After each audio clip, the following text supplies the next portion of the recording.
Bel RTL, 19h-20h, on refait le monde. Patrick Weber.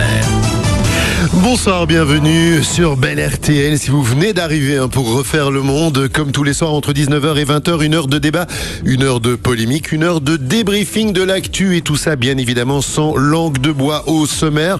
Une émission, vous vous en doutez, placée sous le signe des événements récents et puis de ces manifestations hier dont on n'a pas fini de parler. On commence par une question qui fâche. Sommes-nous plus forts après ces manifestations face au terrorisme? Et puis trois autres temps forts de l'actu.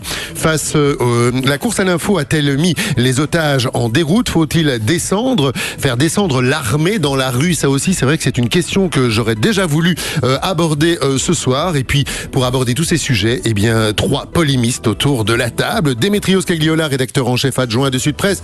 Bonsoir Démétrio. Bonsoir Patrick, bonsoir à tous. David Lallemand, chargé de projet auprès du délégué général aux droits de l'enfant. Bonsoir David. Bonsoir tout le monde. Bon retour dans cette émission, ça fait longtemps qu'on vous avait plus vu. Et Michel Gaillard, journaliste, ça fait pas très longtemps qu'on vous a vu, mais c'est toujours un plaisir. Vous êtes toujours journaliste et on est toujours content de vous retrouver autour de notre table. Si vous voulez réagir, notamment à la question qui fâche, eh bien, Pauline attend vos appels au 0823 530. Vous connaissez le numéro, mais je vous le répète quand même. Et puis tous vos SMS au 33 23. On refait le monde sur Bel RTL. La question qui fâche. Au lendemain des manifestations, sommes-nous plus forts face au terrorisme? Alors, plusieurs millions de personnes ont défilé à travers la France, mais aussi dans le monde. La réaction populaire est impressionnante par son nombre, par sa dignité aussi.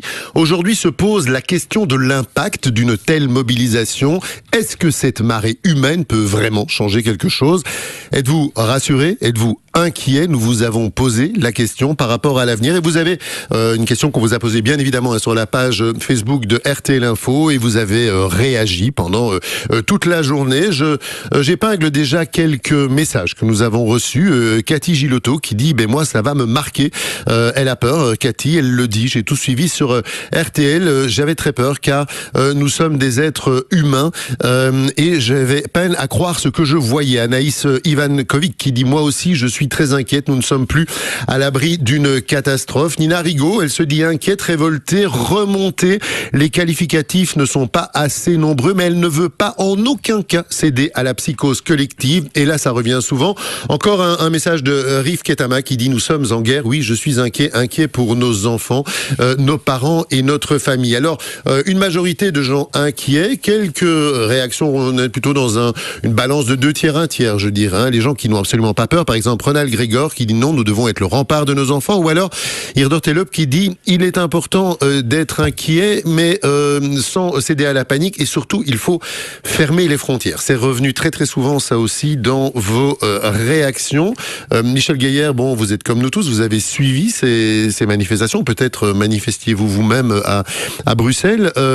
Qu'est-ce qu'il va advenir de cette mobilisation quelques heures après? Alors, c'est vraiment la question qui est au cœur pour moi de l'actualité et c'est un vrai enjeu parce que cette manifestation, finalement, ces manifestations, elles avaient un double rôle. Le premier, c'est de permettre aux gens de décharger leurs émotions. Beaucoup de gens se sont sentis touchés, agressés par ces attentats, par ces morts violentes, injustes, choquantes. Et donc, quelque part, n'étant pas non plus des proches des victimes, ils ont pu aller faire un petit bout de chemin de deuil. Et donc, quelque part, ils n'ont pas été aux funérailles parce qu'ils n'y étaient pas invités, mais ils ont pu participer à quelque chose. Et ça, c'est important, collectivement, pour éviter une frustration dans la population, de donner comme ça je le dis très positivement, mais des espaces d'expression. Et alors, deuxièmement, espace d'expression aussi, parce que on a pu en parler. Il y a eu un début de débat sur des choses qui sont trop souvent tabous aujourd'hui. Et notamment, la liberté d'expression. Vous posez la question à peu près à n'importe qui vous dira, oui, moi je suis pour la liberté d'expression. Mais là, il y a vraiment eu des débats dans les écoles, dans les familles, dans les quartiers. Et puis, un motif qui est donné, une occasion qui est donnée à tout le monde de tenir ce débat pour dire, oui, mais la liberté d'expression, c'est quoi, finalement? Parce que nous, on nous demande ici d'être polémiste. Il se pourrait très bien qu'un jour quelqu'un se pointe avec son arme à la sortie des studios de Bel RTL et fasse un carnage et peut-être qu'il tapera dans le tas et que ce qu'il aura entendu au micro dit par un polémiste lui déplaira et qu'il fera pas le tri dans les victimes. Bon, vous avez d'autres bonnes idées comme ça. Allez, on continue. Pas ce soir, si c'est possible. Voilà, oui, c'est ça. David Lallemand, on a un point commun, c'est qu'on était à cette manifestation à Paris hier. Je vous ai pas vu, il y avait trop de monde. Je tiens à le dire. Ouais. Comment vous avez vécu ça de l'intérieur? Moi, j'ai ressenti vraiment un grand plaisir. Je le mets entre guillemets parce que forcément le mot est mal choisi, mais d'être ensemble. On parle tellement de se vivre ensemble. Les gens avaient l'air contents par-delà leurs différences de couleurs et tout. Voilà, je vais pas refaire la pub d'une marque de vêtements italien qu'on connaît bien. Mais d'être ensemble. Je suis entièrement d'accord avec vous. En fait, j'étais là depuis mercredi quand les événements à Charlie se sont produits, et donc je suis resté à Paris jusqu'à dimanche soir, jusqu'après la manifestation. Et je dois dire que on est passé le curseur ou le thermomètre de la population, du sentiment, de l'émotion dans la population parisienne, a vraiment, je dirais, basculé de ce qui était l'abasourdissement le plus total, l'étonnement, le choc violent que ça représentait, jusqu'à, et je l'ai vraiment senti pendant tout le séjour, une forme de bienveillance, une forme de disponibilité, une forme de sympathie, de gentillesse qui réunissait les gens, et il y avait vraiment cette volonté d'aller à la rencontre de l'autre et de se retrouver autour de quelque chose qui serait positif. Et donc quand vous parlez de plaisir, c'était probablement le plaisir de se retrouver ensemble. Évidemment, personne ne pouvait prendre de plaisir, ou alors les malades mentaux, dans une forme de maladie mentale qui n'a rien à voir avec celle qu'on traite dans les hôpitaux, malheureusement. C'était vraiment pas le plaisir de ce qui s'était produit, mais le plaisir de pouvoir se réunir et d'avoir la possibilité d'échanger avec ceux qu'on aime et ceux dont on se sent proche. La question que vous posez, effectivement, elle peut fâcher. Est-ce qu'on est plus fort après ce qui s'est passé? Moi, je m'érige en faux, là, aujourd'hui, contre cet adage qui veut que ce qui ne nous tue pas nous rend plus fort. Mais c'est pas pour autant qu'on est plus faible. Hier, la démonstration a été faite qu'il est possible, après un événement dramatique comme celui qu'on a connu, ou des événements dramatiques comme ceux qu'on a connus la semaine dernière à Paris, de réunir des gens qui ne se ressemblent pas autour des valeurs. Et pour moi, les valeurs sont essentielles. Si on arrive, politiquement aussi, j'entends, à se recentrer sur les valeurs et à travailler sur ces valeurs, je pense qu'il y a de l'espoir. En revanche, ce que j'ai vu à la manifestation hier, c'est-à-dire ce cortège politique derrière les familles des 17 victimes, m'a pas inspiré beaucoup d'optimisme. Je dois dire que... Quoi, récupération ? Pour moi, très clairement. Enfin, je veux dire, inviter Viktor Orban, ces gens-là, ils sont presque invités eux-mêmes. En plus, ce cortège politique était pour moi d'une hypocrisie et d'une obscénité sans nom. Alors, Démétrios Cagliola, il y a une réaction que j'ai pointée aujourd'hui, un message de Clara G, qui nous dit je ne suis pas rassuré, bien évidemment, mais j'ai surtout peur d'une chose, c'est que tout cela retombe bien vite dans l'oubli. C'est une réaction intéressante, parce que c'est très bien de mettre des millions de gens dans les rues, mais on sait à quel point l'esprit humain a une faculté d'oubli rapide. Mais effectivement, le problème, c'est la mémoire courte de ce genre de grand élan d'émotion. Donc pour moi, effectivement, cette manifestation d'hier, ça ne m'a pas ni rassuré, ni inquiété. Je pense que étonné ? Non plus. Je m'attendais à une grande manifestation, bien sûr. Comme tout le monde, j'ai été surpris par les chiffres qui sont énormes, et heureusement. Moi, je pense qu'elle avait une vertu presque thérapeutique. Comme Michel l'a dit, ça permettait de faire son deuil. Voilà, on était tous ensemble après des jours émotionnellement terribles. Vous savez, encore vendredi, en début de journée, certains se demandaient en France si la manifestation allait se tenir, parce que des terroristes étaient en liberté, détenaient des otages, et puis on ignorait exactement l'ampleur du mouvement. Est-ce qu'il y en avait d'autres, des complices ou pas? Donc je pense que vraiment c'était un grand moment de retrouvailles, de solidarité, c'était un grand moment d'émotion. Moi, je pense qu'il ne faut pas attendre beaucoup d'autres choses de ce genre, et c'est déjà pas mal. Et c'est déjà pas mal, parce que ça a permis peut-être de régler quelque chose, peut-être de balayer les amalgames. On a beaucoup parlé des amalgames, de la crainte des amalgames. En tout cas, ce moment d'unité, il a permis pendant quelques heures, et peut-être encore pendant quelques jours, voilà, d'éliminer ce danger. Maintenant, je pense que chacun doit prendre conscience pour transformer cet élan de solidarité en quelque chose de concret. Chacun doit prendre conscience les pouvoirs publics, moi j'ai trouvé grotesque aussi, effectivement, le petit groupe de chefs d'État qui étaient là, parce que quand on voyait les images aériennes, on voyait très bien en fait qu'ils n'étaient pas dans la manifestation, hein. Ils étaient à part. Bon, ok, ça doit faire partie du show. Je pense que les gens doivent maintenant avoir de bons réflexes, non seulement effectivement de ne pas faire d'amalgame, mais je pense que c'est pas le plus important. Le plus important, c'est de regarder près de chez eux ce qui se passe, effectivement de voir où se cache l'extrémisme, parce que l'extrémisme n'est pas un phénomène forcément si marginal qu'on veut le dire, hein. Je veux dire, les germes en tout cas de l'extrémisme peuvent se cacher n'importe où. Je pense que maintenant il est aussi du devoir des pouvoirs publics, on dit toujours la même chose, mais effectivement de renforcer, la première chose à faire c'est de renforcer le renseignement. Je veux dire, on l'a déjà dit, mais il est quand même incroyable que les Américains avaient les frères Kouachi sur leur liste et que ces gens se déplaçaient en toute liberté en France. Et par ailleurs, je pense aussi que la communauté musulmane doit jouer un rôle de premier plan, un rôle positif dans cette affaire. C'est vrai que tout ça n'est pas rassurant au niveau des renseignements. On en a beaucoup parlé dès vendredi soir dans l'émission. On avait cité un nombre invraisemblable, une vingtaine de personnes pour surveiller un terroriste potentiel. J'aimerais qu'on donne d'abord la parole, David, à nos auditeurs, parce qu'ils sont patients. Il y a Guy qui est au téléphone. Enfin, j'espère qu'il est toujours là. Bonsoir, Guy. Bonsoir. Bonsoir, merci d'avoir patienté. Guy, vous nous appelez de Namur. Est-ce que vous êtes rassuré au lendemain de cette manifestation? Vous disiez que personne n'est à l'abri et que vous avez peur pour le futur. Mais c'est sûr, personne n'est à l'abri, et surtout nous en Belgique, nous ne sommes pas à l'abri. Pourquoi surtout nous en Belgique? Parce que nous sommes la capitale de l'Europe. Ouais. Il n'y a pas que Bruxelles qui compte. Bon, il y a toutes les petites régions à côté. Nous, à Namur, nous sommes la capitale de la Wallonie, donc ça peut faire mal aussi. Donc moi, je crains pour mon avenir, pour l'avenir de mes enfants, parce que bon, maintenant le système veut qu'il y a aussi ce genre de personnes. Ils étaient très bien connus par les services français et par les services américains, et on ne leur a rien fait, on a laissé passer dans les mailles du filet. Alors quoi, vous et moi, on peut aller faire un braquage sans trouver notre carte d'identité. Une semaine après, on est interpellé.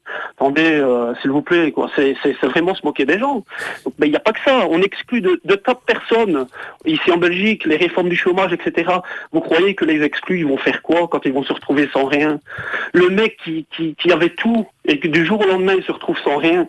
Vous croyez que quoi? En Belgique, il est tellement facile de se procurer une arme. Vous pensez que la désespérance sociale, la situation économique dans laquelle on vit, forcément facilite ce genre de dérapage, ou alors est-ce qu'au contraire c'est quelque chose de totalement idéologique? Parce qu'on a beaucoup entendu ces derniers temps que ça n'était pas spécialement social, que c'était en fait voilà on a utilisé plein de mots pour les qualifier vendredi dans l'émission, mais des gens qui étaient vraiment chauffés au niveau idéologique, non? C'est clair, non, mais voilà, moi, après, j'ai deux opinions, et je pèse le pour et le contre. Maintenant, mon cas personnel, écoutez, on va revenir sur le cas, j'ai fait partie de la réforme du chômage, et je fais toujours partie de la réforme du chômage, c'est parce que je suis un homme qui a la tête sur les épaules, qui est capable de se débrouiller, mais imaginez-vous, j'avais tout dans ma vie, et à cause de ça, je perds tout. Ouais. Imaginez-vous, alors si j'avais le moindre grain dans ma tête, et ne plus savoir quoi faire, c'est comme je vous explique, en Belgique, il est tellement facile de se trouver une arme, hein, et quand je dis facile, c'est plus facile d'aller acheter une arme que des sous-vêtements à l'Intermarché, ou voilà. Donc voilà, moi, personnellement, si j'ai un grain et que j'ai plus rien à perdre, je descends là où il y a lieu de descente et je fais le carnage. Et alors quoi, on me traite de terroriste? Ben non, parce que je me suis battu pour mes acquis, mes grands-parents se sont battus pour mes acquis, etc. Donc voilà, moi je dis, nous sommes les victimes de oui, et malgré les situations difficiles, c'est ce qui s'appelle aussi un comportement de citoyen. Vous évoquez aussi tous nos ancêtres qui se sont battus pour qu'on puisse continuer à vivre dans une société où malgré tout on peut dire ce qu'on pense, et ça c'est pas mal. Merci Guy, bonne soirée. Je voudrais qu'on écoute encore Rachel. Rachel nous appelle de Liège. Rachel, bonsoir. Bonsoir. Et vous nous dites non, ça ne sert à rien d'avoir peur. Quelle a été votre réaction en voyant ces millions de personnes dans la rue hier? Vous avez été rassurée? Oui, parce que moi je suis de base française. Oui. Donc je vis en Belgique depuis 10 ans. Oui. Et la France a montré, malgré les terroristes, malgré l'horreur, parce que moi j'ai pleuré, et oui, la France a montré que c'est un pays multiculturel, avec des ethnies différentes, qui vivent ensemble, des religions différentes qui vivent ensemble. Et il ne faut pas, justement, faire d'amalgame. C'est une horreur. Je plains toutes les personnes de confession musulmane maintenant qui doivent être mal vis-à-vis des Français alors ce sont de bonnes personnes. Je suis pas musulmane, moi je suis athée. Ouais. Donc j'ai pas de religion. Mais beaucoup de mes compatriotes ont montré qu'il faut pas être raciste, faut pas mélanger les religions et qu'il faut pas avoir peur. Les personnes qui ont fait ces actes, qui ont fait pleurer la France, qui ont fait pleurer la liberté d'expression, le peuple français a montré que non, il n'y a pas raison d'avoir peur. On aurait pu en avoir un attentat ou quoi que ce soit. Les forces de l'ordre sont là. Elles sont maintenant, à mon avis, durcies. Vous pensez, je vous interromps une seconde, et vous le disiez dans votre message, vous pensez que cette tragédie va quelque part pousser les forces de l'ordre, comme vous le dites, à être peut-être plus attentives, notamment au niveau de tous ces gens qui partent en Syrie, qui reviennent chez nous, et parfois on a l'impression qu'on perd un peu leurs traces. Voilà. Et je pense que c'est le problème, c'est que la France a tellement confiance en son peuple qu'à mon avis, le gouvernement n'a pas fait attention aux signaux d'alerte de la Syrie et de la Libye, des États-Unis, même pour la Belgique, parce qu'en Belgique, ils ont envoyé des signaux en disant attention, il y a ça, il y a ça, il y a ça. Les gouvernements ont des renseignements des pays de terroristes potentiels. Et là, la France n'a pas fait attention. La preuve, la catastrophe qui est arrivée, c'est bouleversant. Et aussi au niveau, mais d'ailleurs, Rachel, c'est bien que vous lanciez le sujet parce que vous anticipez un petit peu ce qui sera le deuxième thème de l'émission, donc restez avec nous ce soir.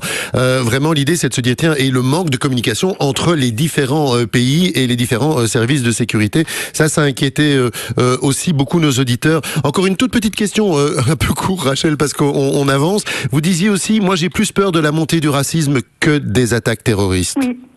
Moi, je suis française. Enfin, c'est bête à dire. C'est très méchant, c'est même raciste ce que je dis.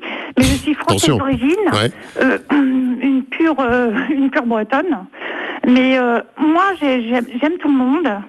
Chacun a son opinion, sa religion, ses avis. Mais on ne tue pas pour ça. Et la France, c'est un emblème. Tous les pays l'ont dit. On est caricaturiste, sarcastique, on critique tout, notre gouvernement, notre religion, on critique tout. Moi, je suis de confession catholique, mais quand je vois qu'on rit sur un dessin de Jésus, je vais pas aller massacrer, je vais rire. C'est de l'humour noir, je sais, c'est pas bien, je sais, mais je vais rire. Eh bien, Rachel, on va rire avec vous ce soir parce que c'est un rire citoyen et c'est un rire positif. Merci de nous avoir appelés, d'avoir refait le monde avec nous. Vous avez réagi, vous avez envoyé pas mal de SMS. J'ai pas eu trop le temps de les lire maintenant, mais on le fera dans la suite de l'émission. Déjà 2 réactions avec cette marche. Les terroristes vont-ils se rendre compte qu'ils ont fait mal? Non, c'est ridicule. On est entré dans la première guerre mondiale du 3e millénaire. Si on n'avait pas encore cité le mot guerre, eh bien voilà, il est là. Ou alors Denis de Liège qui nous envoie un message en disant bonsoir Patrick, hier 4 millions de personnes ont fêté une victoire sur un combat, mais nous sommes encore loin d'avoir